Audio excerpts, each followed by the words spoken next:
Hello friend, Bharat સરકાર દ્વારા સ્વચ્છ ભારત મિશનનો બીજો ફેઝ ચાલુ કરી દેવામાં આવેલો છે। આ યોજના અંતર્ગત ગ્રામ્ય વિસ્તારમાં રહેતા લોકોને શૌચાલય બનાવવા માટે ડાયરેક્ટ જ 12,000 રૂપિયાની સહાય ફાળવવામાં આવે છે।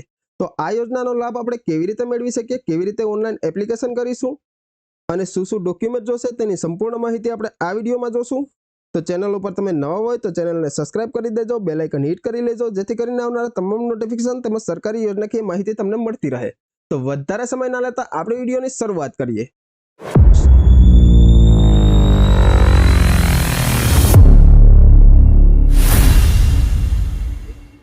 સૌપ્રથમ તો આપણે બ્રાઉઝર ઓપન કરી લેવાનું રહેશે। બ્રાઉઝર ઓપન કરતાની સાથે જ આપણે સર્ચ બારમાં ટાઈપ કરી લેવાનું રહેશે સ્વચ્છ ભારત મિશન। ત્યારબાદ આપણે સર્ચ કરી દેશું। સ્વચ્છ ભારત મિશનની ઓફિશિયલ સાઇટ આપણી સામે શો થઈ ગઈ છે, તો આપણે તેને ઓપન કરી લેશું। સાઇટ પર ક્લિક કરતાની સાથે જ કંઈક આવો ઇન્ટરફેસ આપણી સામે શો થઈ જશે। અહીંયા પર આપણે જોઈ શકીએ છીએ અલગ અલગ આઇકન શો થઈ રહ્યા છે, જેવી રીતે કે home, about, document, media corner, citizen corner તેમજ ડેશબોર્ડ। તો નવી એપ્લિકેશન કરવા માટે આપણે સિટીઝન કોર્નર પર ક્લિક કરવાનું રહેશે। અહીંયા પર આપણે જોઈ શકીએ છીએ નીચે ફરીથી ઓપ્શન શો થઈ ગયા છે, જેમાંથી એપ્લિકેશન ફોર્મ ફ્રોમ ISSL નામનું ઓપ્શન છે, જેના ઉપર આપણે ક્લિક કરી લેવાનું રહેશે। સાઇટના લોગિન પેજ ઉપર પહોંચી ગયા છે। જો તમે પ્રથમ વખત પોર્ટલ ઉપર આવેલા હોય તો સિટીઝન રજિસ્ટ્રેશન ઉપર ક્લિક કરી લેવાનું રહેશે। અહીંયા પર સૌપ્રથમ આપણે લાભાર્થીનું રજિસ્ટ્રેશન કરી લેવાનું રહેશે, જેના માટે અહીંયા પર લાભાર્થીનો મોબાઈલ નંબર એન્ટર કરી દેવાનો રહેશે। ત્યારબાદ ગેટ OTP પર ક્લિક કરીશું। ત્યારબાદ OTP એન્ટર કરી અને લોગિન પર ક્લિક કરીશું। સક્સેસફુલી OTP ટાઈપ કરી લીધો છે। ત્યારબાદ આપણે વેરીફાઈ OTP પર ક્લિક કરીશું।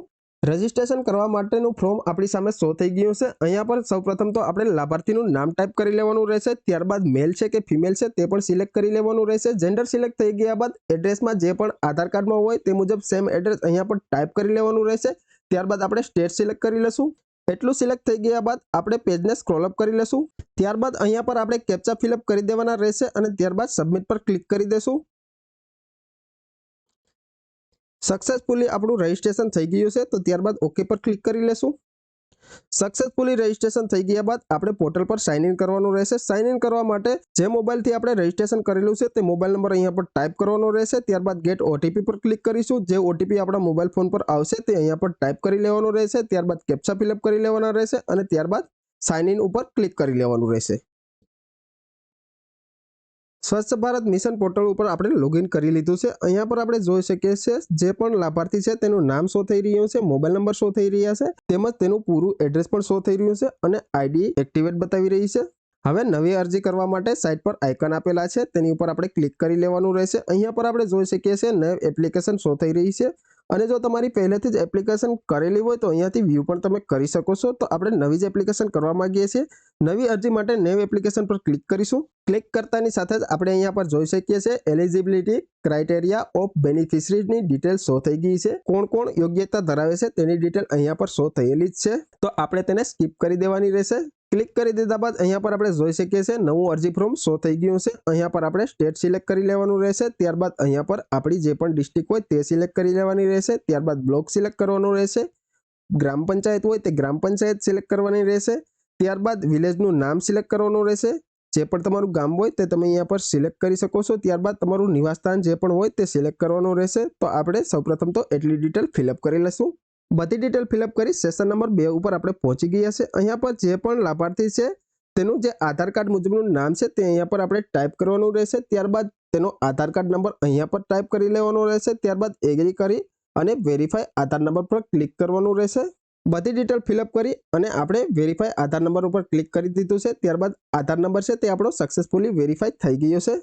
અહીંયા પર લાભાર્થીના પિતાજીનું નામ અથવા તો પતિનું નામ ટાઈપ કરી લેવાનું રહેશે। ત્યારબાદ અહીંયાથી જેન્ડર જે પણ હોય તે સિલેક્ટ કરી લેવાનું રહેશે। જેન્ડર સિલેક્ટ થઈ ગયા બાદ અહીંયા પર કેટેગરીમાં APL અથવા BPL જે પણ હોય તે તમે સિલેક્ટ કરી શકો છો।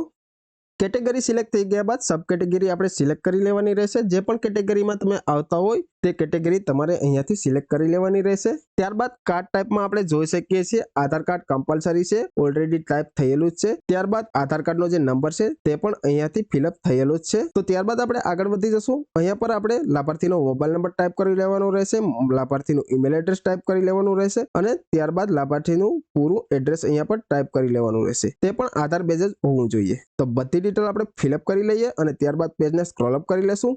સેશન નંબર બી ની સંપૂર્ણ ડિટેલ આપણે ફિલઅપ કરી લીધી છે। ત્યારબાદ આપણે સેશન નંબર સી ઉપર પહોંચી ગયા છે। અહીંયા પર આપણે બેંક એકાઉન્ટની ડિટેલ એડ કરવાની રહેશે। તેના માટે સૌપ્રથમ તો આપણે બેંકનો આઈએફસી કોડ અહીંયા પર ટાઈપ કરી લેવાનો રહેશે। તો લાભાર્થીનો બેંકનો આઈએફસી કોડ અહીંયા પર આપણે ટાઈપ કરી લેશું।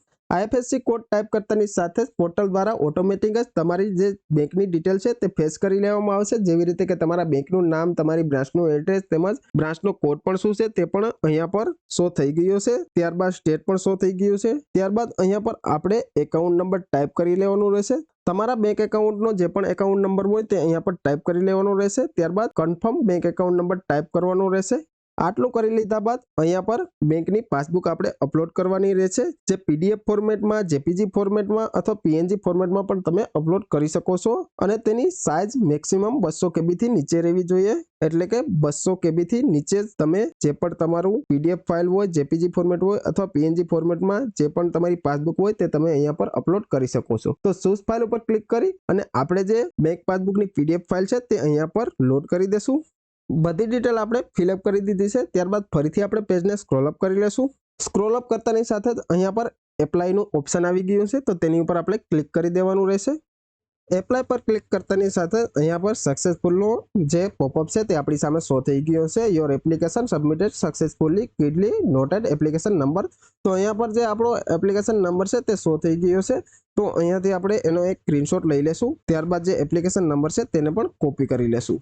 આટલું કરી દીધા બાદ ઓકે પર ક્લિક કરી દેશું। હવે ફરીથી આપણે હોમ પેજ ઉપર આવી ગયા છે। અહીંયાથી ફરી પર વ્યૂ એપ્લિકેશન પર ક્લિક કરીશું। ક્લિક કરતાની સાથે જ અહીંયા પર આપણો એપ્લિકેશન નંબર તેમજ કયા તારીખે આપણે એપ્લિકેશન કરેલી છે તે પણ અહીંયા પર જોઈ શકીએ છીએ અને લાસ્ટમાં ટ્રેક સ્ટેટસ એટલે કે જે આપણી એપ્લિકેશન છે તેને અહીંયાથી આપણે ટ્રેક પણ કરી શકીશું। અહીંયા પર આપણે જોઈ શકીએ છીએ જેવી રીતની આપણી એપ્લિકેશન આગળ વધશે તેવી રીતનું અહીંયા પર આપણે સ્ટેટસ શો થતું જશે। તો સ્ટેટસને આપણે ક્લોઝ અપ કરી દઈશું। તમારા દ્વારા કરવામાં આવેલી અરજીની ખરાઈ કરવામાં આવશે। ત્યારબાદ સ્થળ વેરિફિકેશન કરવામાં આવશે। સ્થળ વેરિફિકેશન થઈ ગયા બાદ જ તમારા બેંક એકાઉન્ટમાં 12,000 રૂપિયાની સહાય ફાળવી દેવામાં આવશે। તો હવે આપણે જે આઈડી છે તેને લોગ આઉટ કરી લેશું। આ વિડીયોમાં આપણે જોયું શૌચાલય બનાવવા માટે સ્વચ્છ ભારત મિશન અંતર્ગત ચાલતી ભારત સરકારની યોજનાનો આપણે ઓનલાઈન લાભ કેવી રીતે મેળવી શકીએ છીએ તેની સંપૂર્ણ માહિતી આપણે આ વિડીયોમાં જોઈ। હજુ પણ કોઈ અન્ય યોજના વિશે તમે જાણવા માંગતા હોય તો કોમેન્ટ સેશનમાં જરૂર જણાવજો। અમે વિડીયો બનાવવાનો પૂરો પ્રયત્ન કરીશું। જો તમે અમારી સાથે સોશિયલ મીડિયામાં જોડાવા માંગતા હોય તો સોશિયલ મીડિયાની લિંક ડિસ્ક્રિપ્શન બોક્સમાં આપેલી છે, ત્યાંથી તમે અમારી સાથે જોઈન થઈ શકો છો। જો અમારો વિડીયો તમને પસંદ આવ્યો હોય તો વિડીયોને લાઇક કરી દેજો, ચેનલને સબસ્ક્રાઇબ કરી દેજો અને બેલ આઇકન હિટ કરી દેજો, જેથી કરીને આવનાર તમામ વિડીયોના નોટિફિકેશન તેમજ સરકારી યોજના માહિતી તમને મળતી રહે। તો આ વિડીયોમાં આટલું જ। હવે મળીશું નેક્સ્ટ વિડીયોમાં। Thank you friends.